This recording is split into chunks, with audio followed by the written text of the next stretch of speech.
इसीलिए मंदिर हो या मस्जिद, गुरुद्वारा हो, चर्च, भगवान मेरे भीतर और भगवान मेरा है, भगवान आप है। पत्थर के नाम पर वोट लेने की आदत आप लोग छोड़ दीजिए। यही मैं पैर पकड़ता हूं, हाथ जोड़। और ये जो आप लोगों को हिंदू कह करके मुसलमान भाई और कमजोरों से लड़ाता है, ये लड़ना छोड़, पैर पकड़ता है।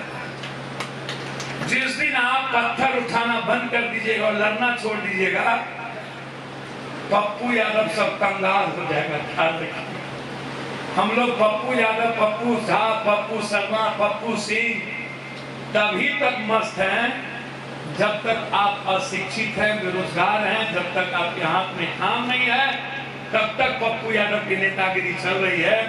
जिस दिन आपके हाथ में काम हम दे दिए, जिस दिन आप 40,000 रुपया से ऊपर महीना कमाने की क्षमता आपके परिवार को मिल गई, जिस दिन आपकी बेटी MA BA करके आगे बढ़ना शुरू कर दिया, उस दिन जात खतरे में नहीं पड़ेगा, हिंदू खतरे में नहीं पड़ेगा, उस दिन ये नेता और दलाल और दोगला खतरे में पड़ जाएगा।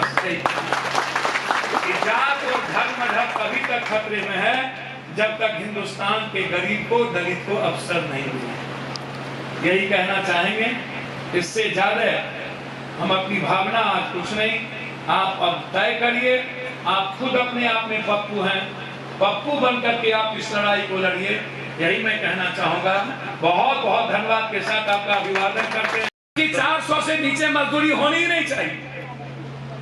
Minimum 400, maximum 700। जब से नरेंद्र मोदी आए तब से मजदूरी वेतन पे हमारा खत्म।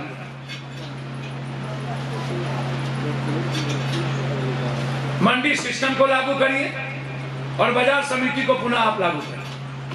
बाजार समिति जिसका किसान के साथ सेंटीमेंट था, उसको लागू करिए, मंडी सिस्टम को लाइए।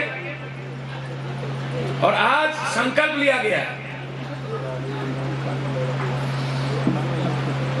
कि नौकरी में जिस तरीके से पैसे पर आज बड़े परिवार चले जाते हैं, गरीब आदिवासी बेटी उसकी नहीं जा पाती, उसके लिए आप अलग हिस्सेदारी तय करें। कितना % नौकरी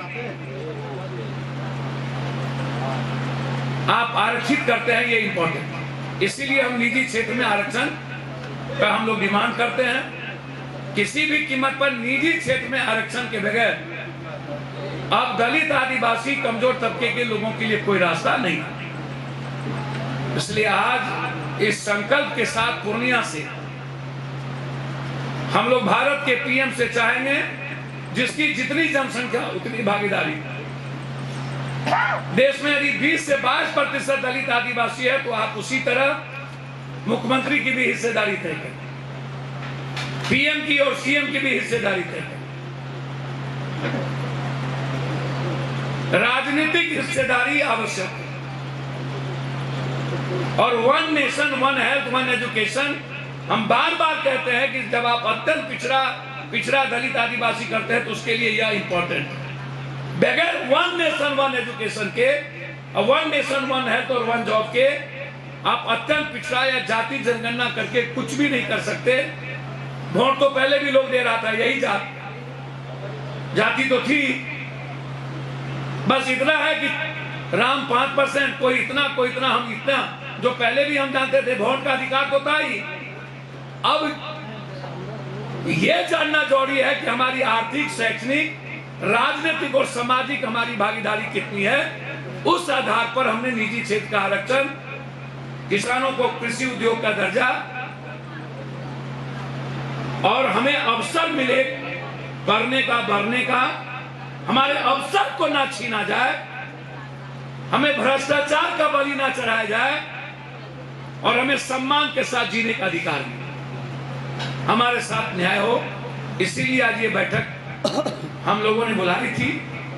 मैं धन्यवाद देना चाहूंगा सभी पंचायत से आए हुए डेलीगेट को, जनप्रतिनिधि को, कि आप मेरे लिए मेरी जिंदगी के हिस्से हैं, मेरा परिवार है। बहुत क्लियर हूं, आदिवासी, दलित समुदाय और गरीब सबसे ज्यादा बलात्कार के भेंट चढ़ जाते, सबसे ज्यादा घटना का भेंट चढ़ जाते, सबसे ज्यादा भारत में मुसहर की बेटी और बेटा एजुकेशन कम है, सबसे ज्यादा डोम के बेटा बेटी का एजुकेशन कम है, सबसे ज्यादा आदिवासी का बेटा बेटी का एजुकेशन कम है। और आरक्षण का सही लाभ दलित अनुसूचित जनजाति को नहीं मिला। उसका मूल्यांकन करें कि बैकलॉग किसके द्वारा भरा गया, जनरल कोटा में बैकलॉग क्यों, प्रमोशन में क्यों नहीं।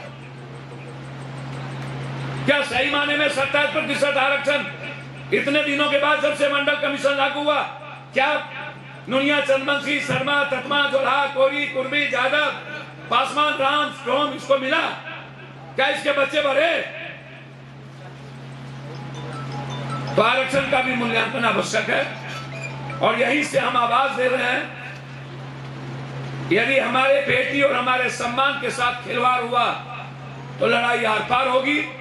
हमारी जमीन पर गिद्ध दृष्टि रखना बंद करे ये टेरर पैदा करने वाले बड़ा बड़ा जो ये ठेकेदार बने हुए हैं शहर में।